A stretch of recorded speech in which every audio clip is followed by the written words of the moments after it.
Et on va essayer d'en dire quelque chose. On va essayer de prendre la parole et d'en dire un mot. Et pour nous accompagner dans cet après-midi, on a aussi des artistes qui vont avoir accepté de témoigner un peu de leur pratique, mais d'autres qui ont participé aux ateliers de ce matin, qui vont pouvoir aussi en dire quelque chose. Alors, on peut peut-être rapidement se présenter. Donc, on va commencer par vous, peut-être vous présenter en deux mots.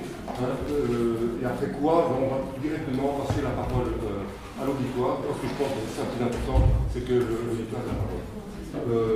Amélie. Amélie Pierre, je suis assistante de recherche à l'Université de Namur en anthropologie et je réalise une recherche, un doctorat sur l'utilisation de la photographie comme moyen de changement social.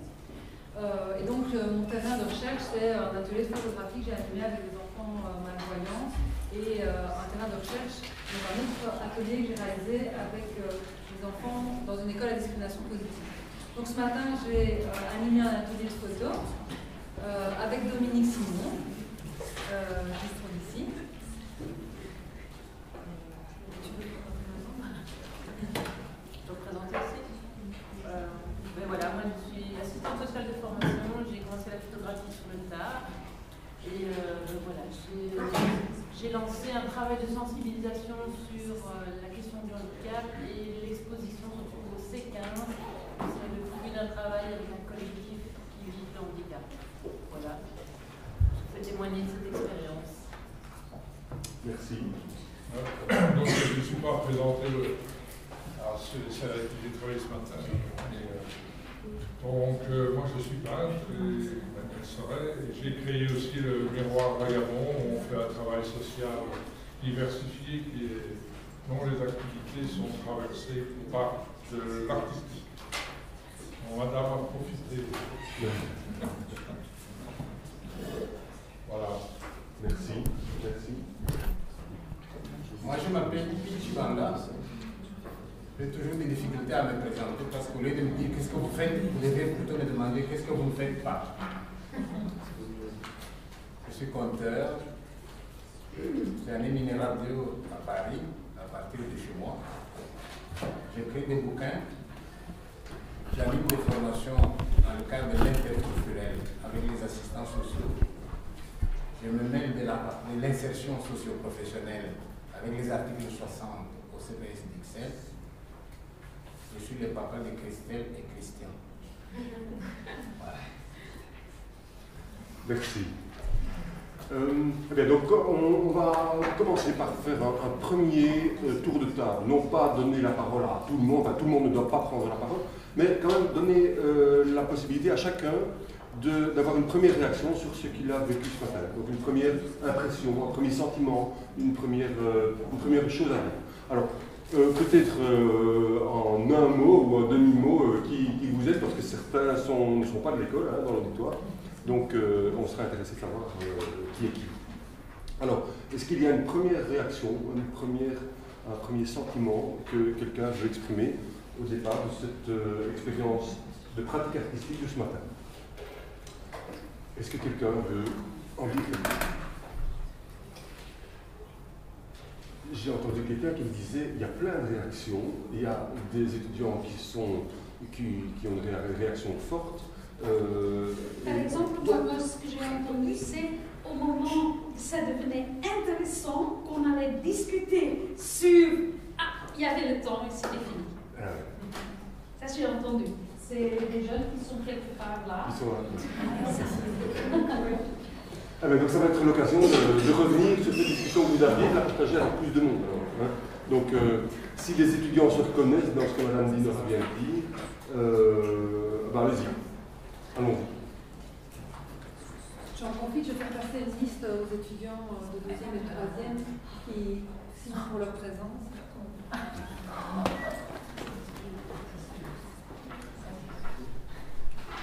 Alors qui? Il faudra bien une qui se jette en premier. Moi j'étais à l'atelier de peinture et c'est vrai qu'on n'a pas vraiment parlé en fait, du lien qu'on faisait entre ce qu'on fait et le travail social qui s'est à côté. Et donc on a fait énormément de peinture, c'était très très chouette. C'est vrai qu'au moment où vous avez écrit l'histoire, on a mis là le travail que on a peut-être fait ça en un quart d'heure et j'ai plutôt eu l'impression d'avoir fait un atelier artistique, travailler le lien entre les deux. Je pense que c'est tout à fait juste ce que tu dis, parce que le but, c'était justement d'avoir une expérience artistique le matin, d'expérimenter quelque chose, de ressentir quelque chose, et puis cet après-midi, de tenter d'en faire un lien avec notre métier. Donc je crois que ce que tu as ressenti, c'est probablement ce que beaucoup ont ressenti, c'est que ce matin, on a expérimenté, et puis on va tenter d'en dire quelque chose cet après-midi. Alors, est-ce que quelqu'un d'autre en dirait quelque chose? Un premier sentiment. Moi, c'est pour rebondir avec. J'étais aussi dans l'atelier de peinture. Ce que j'ai un petit peu regretté, c'est par exemple un moment où on a commencé à analyser nos peintures, mais on nous l'a analysé pour nous. Et moi, ce qui me fait le plus, c'est de comprendre comment faire cette analyse, justement, pour pouvoir moi ensuite la faire dans mon travail social. Ah, c'est ça. Ouais. Refaire cette analyse, refaire cette démarche d'analyse dans le travail social, c'est ça que tu veux dire? Oui. Mais là, j'ai pas appris comment la faire, quoi, donc je ne saurais pas la faire. On peut déjà réagir. Donc, de fait, le volet c'est artistique, donc il passe social, c'est vrai, parce que la manière de. Si l'art peut être en lien avec le social, ça doit être de l'art. Et pas du social. C'est s'il est artistique et réglé au niveau artistique pour le social qui peut fonctionner dans le social. Alors ça c'est une chose. Deuxièmement, vous expliquez ce que c'est. C'est comme si je vous demande quelle est la politique belge autour du développement social de la zone de Arlon-Virton. À mon avis, il faut beaucoup de temps. Et c'est la même chose pour les arts. Donc, il y a des choses difficiles à expliquer en peu de temps parce que c'est aussi compliqué que la langue française. Pour maîtriser un langage, il faut longtemps. Et alors, on croit que la peinture, ça s'acquiert facilement parce qu'on a mis en tête aux gens que l'artiste est libre, qu'on met de la couleur et ça se fait vite. En fait, c'est très compliqué. Mais je peux le faire en minute. Donc ça, c'est une raison. Et la deuxième, c'est pour faire les analyses d'images. De fait, il y a un langage artistique qui existe et qu'il faut connaître pour pouvoir avoir une image et l'analyser. Mais ça prend du temps. Vous pouvez acheter le traité du signe visuel de l'Université de Liège, qui est vraiment la Bible là-dessus. Mais moi, c'est difficile d'en sortir, donc il faut. C'est la sémiologie à fond, donc c'est ça. Mais la manière dont je le donne, quand je le fais, et sur une demi-journée, une journée, les gens peuvent quand même comprendre comment être fait de publicité. Mais il faut ce temps-là. Je n'ai pas assisté à l'atelier du matin, mais dans le cadre de l'interdisciplinarité, le psychologue peut se mêler aussi pour essayer de répondre à la question que tu viens de poser. Et si je m'amène à ce titre-là, je peux dire que oui, dans votre travail, vous allez vous retrouver aussi dans des situations où les enfants vous montrent leurs dessins, coloriés aussi. Alors à ce moment-là, dans la peau du psy ou de la science sociale, le regard peut être différent. Le regard est différent. Si moi, on me donne un dessin d'un enfant, première chose que je regarde, c'est d'abord l'occupation de la feuille. Ça a une importance. Pourquoi un enfant à qui vous donnez un papier duplicateur va prendre son dessin, il le met dans le coin gauche de la feuille et là, et il laisse tout ça inoccupé. Ça veut donc dire dans l'espace, dans la vie, à qui laisse-t-il cette place-là? Pourquoi il va se mettre dans le coin, lui? Ça, c'est un élément d'interprétation. Deuxième élément d'interprétation, la gauche de la feuille, c'est la zone du passé, la droite, c'est la zone de l'avenir. Est-ce que son dessin... Regardez la photo de Sarkozy de la campagne électorale. Pourquoi il regarde vers là-bas? Vous voyez, pour dire, c'est moi l'homme de l'avenir. Donc, occupation de la feuille, la zone droite, l'avenir, la zone gauche, le passé, le haut, la zone intellectuelle, le bas, la zone des instincts. Voilà déjà un critère. Maintenant, une autre chose que vous allez aussi considérer, c'est les couleurs. au cas où l'enfant a le choix de couleurs. Pourquoi telle couleur et non pas telle autre couleur? Pourquoi quand il dessine papa et maman, il va mettre maman en noir, papa en jaune? Pourquoi papa est trop grand et maman est insignifiant? Tout ça, c'est des éléments qui vous permettent aussi d'analyser. Mais c'est comme on vient de vous le dire, c'est tout un cours. Et là, j'ai rebondi parce que je sais que le domaine qui est le vôtre, c'est un domaine tellement riche que vous allez vous retrouver en plein dans l'interdisciplinarité. Et savoir déjà, ces quelques éléments-là, ça peut déjà vous aider, pas pour tirer des conclusions, mais pour faire des hypothèses, puis rebondir après, approfondir et savoir à quoi vous arrivez. Voilà. Une première réaction, Annette.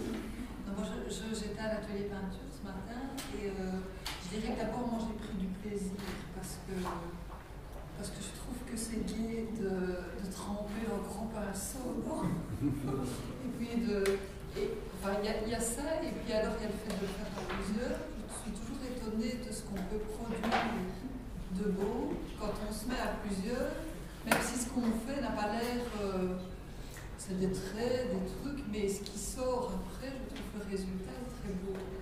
Et par contre, moi je suis toujours un petit peu, comment dire, mal à l'aise dans l'interprétation des choses. Je trouve que c'est très dangereux, enfin c'est très... Moi je trouve que c'est plus l'aventure qui compte, l'aventure ensemble, que comment essayer d'interpréter. En tout cas, je fais partie aussi d'un atelier avec des personnes adultes, de milieux assez précarisés. Et ce qu'on privilégie, c'est le processus, c'est la démarche qu'on fait ensemble, animateurs compris. Et bien sûr, le résultat, on en est fiers, on en est, mais l'interprétation, moi je suis toujours un petit peu... Embarrassé par l'interprétation. Donc le premier sentiment, c'est un peu la question de départ, le premier sentiment de l'atelier du matin, c'est le plaisir de tremper son pinceau dans la couleur, dans tout ça, et d'avoir expérimenté la peinture. Oui, et d'avoir des idées aussi. Je trouve que c'est intéressant comment on peut mettre au travail un groupe avec des consignes et des techniques qui sont toutes simples. Enfin, je veux dire, on n'a pas beaucoup de matériel ce matin. Donc, ça, je trouve ça intéressant.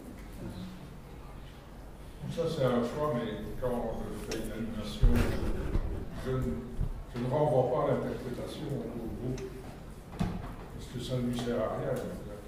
L'interprétation sert à celui qui travaille avec un groupe pour savoir ce qu'il peut faire par le groupe et anticiper ce qui va se passer.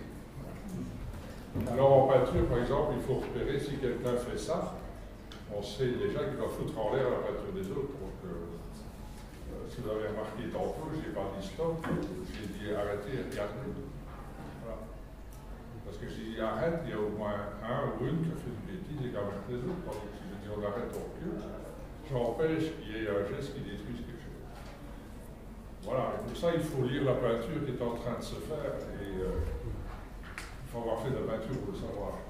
Autrement, on vient des règles. Et le plaisir, c'est au niveau social, on est en tout, ben, le premier point, c'est que les gens qui font de la peinture, qui prennent du plaisir à faire de l'art et pas être jugés parce qu'ils ont fait mal par rapport à un modèle. Donc là, c'est déjà énorme dans nos sociétés si on peut prendre du plaisir sans être dans les règles. Ça fait du bien de temps en temps. Moi, j'avais envie de rebondir par rapport à ce que tu dis. Et justement, c'est le sentiment que j'ai eu ce matin. Je trouvais que ce qu'il y avait vraiment d'intéressant dans le fait de mélanger art et social, c'est à la fois qu'il y a cette expérience personnelle, comme ça, de vivre un truc intime, des sentiments, des émotions par rapport à l'image, et à la fois de partager ça collectivement. Et qu'est-ce que ça fait en groupe? Tiens, est-ce qu'on est d'accord? Est-ce qu'on a la même interprétation d'une image visuelle ou pas? Enfin, en tout cas, je trouvais qu'il y a dans le fait de mélanger art et social, deux dimensions qui sont celles de l'individu et puis du groupe qui sont sont interpellés. Et justement, j'avais envie d'interroger ceux qui ont participé à l'atelier de photo pour voir si vous aviez le même sentiment au sujet de l'interprétation et puis ce que vous donnez tout à l'heure, puis ce que vous aviez comme sentiment aussi.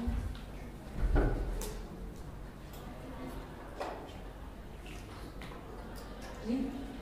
Non, pas par rapport à l'interprétation, parce que je trouve que comme c'est un atelier photo qui avait des images, il y avait des choses qui étaient suffisamment concrètes.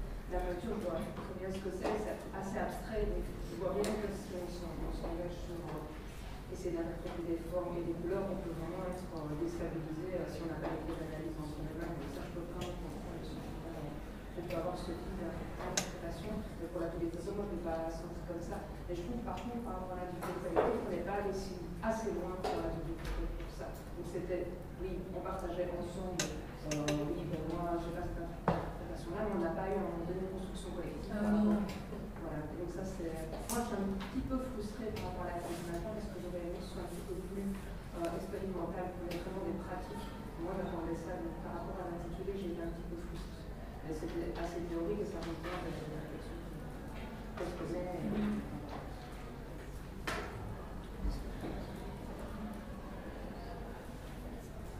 Merci. Encore un autre sentiment? Quelqu'un d'autre? Une autre impression? Mais je vais redire quelque chose. Au cas où vous vous sentez vraiment à l'aise avec l'interprétation, si je prends les photos, rassurez-vous que là où vous ne voyez rien, les autres voient des choses. Vous avez jamais vu des gens où on vous dit c'était un grand criminel ou un psychopathe, etc. On regarde son album et on regarde un peu, même dans la photo des classes, où est-ce qu'il s'est situé, quelle position il avait, quel était son regard. On sait voir des choses. Le regard, la place que l'on occupe. Dans une classe, par exemple, vous pensez que c'est par hasard que l'un, alors qu'il est petit, mais il va se mettre là, au fond, sur quelque chose. C'est lui qu'on va voir. Même la position qu'on le prend là, c'est pas au hasard, c'est pas anodin. Et moi, je vous dis, il faut toujours arriver à des hypothèses. Vous n'affirmez rien, ça guide votre travail. Et puis il y a des entreprises où vous irez chercher du travail, même en tant qu'universitaire, dans la batterie des tests, on vous demande des dessins. Le test de l'arbre, par exemple. Moi, je l'ai vu dans une entreprise qui l'utilisait.